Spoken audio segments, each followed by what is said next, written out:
Praise be to Cthulhu, and to this video's sponsor, Dashlane. Cthulhu talking.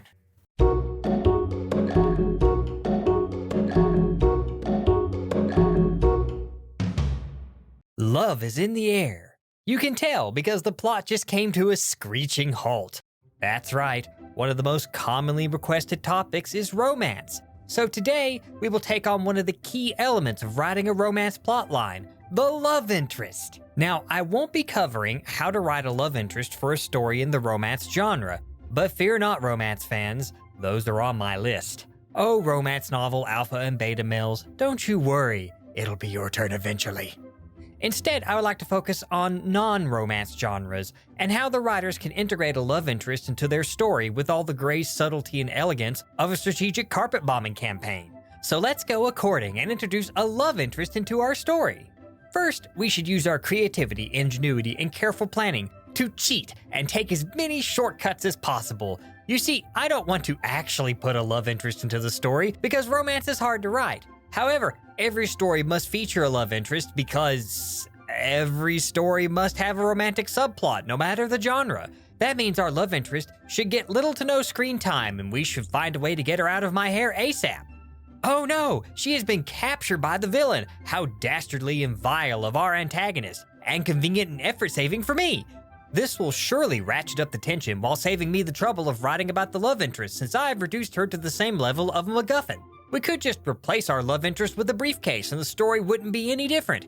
I'm sure that reducing the love interest to the level of an object will garner no criticism whatsoever. With our poor love interest in the clutches of the vile villain, what will happen to her now? Oh, don't worry. The worst thing she will endure is the villain might force her to marry him. He may be a mass-murdering psychopath who will stop at nothing to achieve his dreams of total world conquest, but he is a staunch traditionalist when it comes to marriage. The only thing he likes more than hijacked nuclear weapons is starting a nuclear family. But she won't have to worry about that. The hero will rescue her during the love interest's forced wedding to the villain. Besides, we can sidestep the entire plot if we want to. Instead, after the love interest abduction, neither her nor the villain are mentioned again until the climax of the story. She has already served her purpose by motivating the hero to go on his quest. You see, the love interest is a reward that will be handed over to the hero after he defeats the bad guy. Maybe I should put the love interest into a loot box. We could use the distressed damsel's point of view to get an inside perspective to what the villain is planning, show off her cleverness by having her find a way to send information to the heroes, characterize the villain through his interactions with her, or take over his entire operation and become the villain herself. We can't do any of that because it undercuts the original reason for having our love interest captured in the first place, and that's to save effort better spent on giving our chosen one protagonist yet more powers and abilities. Or we can use the effort saved on writing a love interest to instead add more love interests for the protagonist. Wait a minute.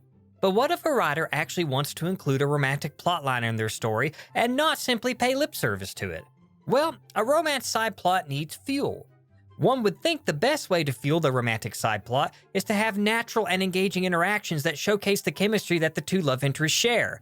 But we are going to use the cheap alternative, LUST. That's right, long unresolved sexual tension. Most often shortened to UST. UST is essential to dragging out any tortured romance side plot in fiction. You see, we can't have people who are attracted to each other just get together. First, we have to milk that romance plotline for all it's worth by constantly teasing the audience with the possibility of characters entering a romantic relationship, but never actually deliver. Now, UST is a very potent fuel.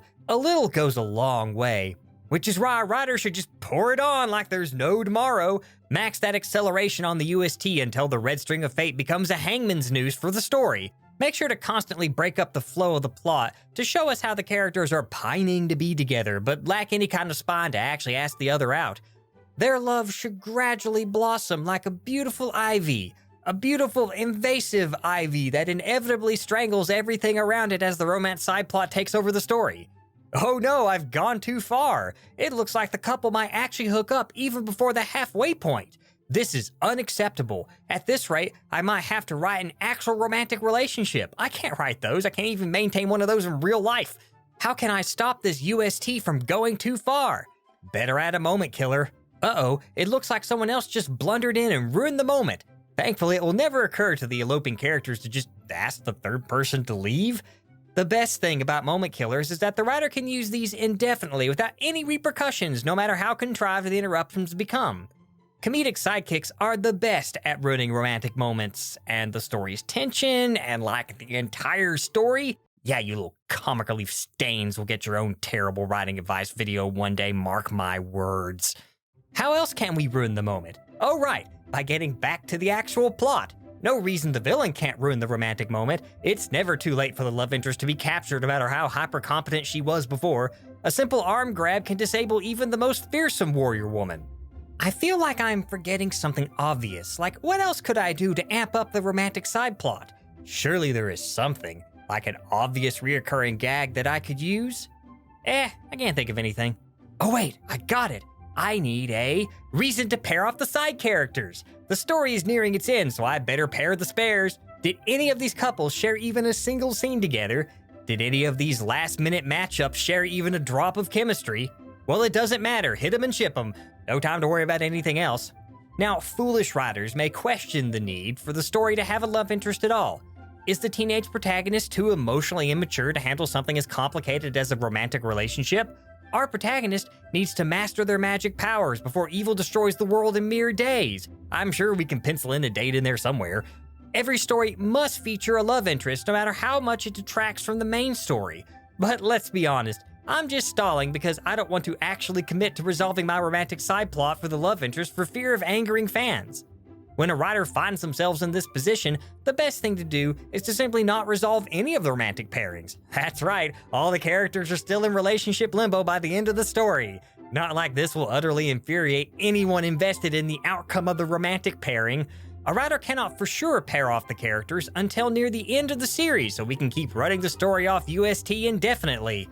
Or I guess you could just awkwardly tie up the romantic pairings at the last minute of the story and send your fandom spiraling into a never-ending civil war. Cthulhu Fatagan, my brothers. The end of the terrible writing advice expanded universe draws near, as was prophesied by the great old ones. Cthulhu Fatagan! Yes, it is time. We must spread the word About how people need to get right with Cthulhu or face the eternal consequences. Well, yes, that, and that this video is sponsored by Dashlane. You see, my followers, Dashlane is a password manager that stores and autofills passwords across all of the user's devices with patented security architecture. It can generate secure passwords so you don't have to remember every stinking password because I still can't get on my DeviantArt account after I lost that sticky note. We already know about Dashlane. We've been using it for weeks. What? Yeah, soon the great old ones will rise from their slumber to lay waste to mankind, so I'm not wasting any more time on remembering passwords. Especially for all the shopping I've been doing, Dashlane makes checkout easy and secure. It's really easy to sign up for, plus it works across all major platforms, Android, Windows, Mac, and iOS, like my iPhone. You have an iPhone. You Apple fans are like a cult. You are already in a cult, my cult, and I thought I forbid all worldly possessions. Yes, we know, Cthulhu rises from the depths of R'lyeh to devour the souls of all of mankind, but until that happens, I'm gonna clock some hours in on Anthem. If I can figure out when it launches. Yes, we will drown the world in endless terror and blood, but at least we are not EA. This is unacceptable. I forbid this blatant worldly consumerism. We are Cthulhu's chosen. Our purpose is to bring fire and death, and oh, is that on sale? The first 200 people who use the promo code TWA get 10% off Dashlane Premium by going to dashlane.com/TWA. Link is in the description below. Did you think you could steal our sponsor and get away with it? What? Don't play dumb with me. You tried to kill me with one of your discount abominations, and I know you hacked my password and stole what was rightfully ours. We didn't steal your sponsor, but boy do we have the service for you.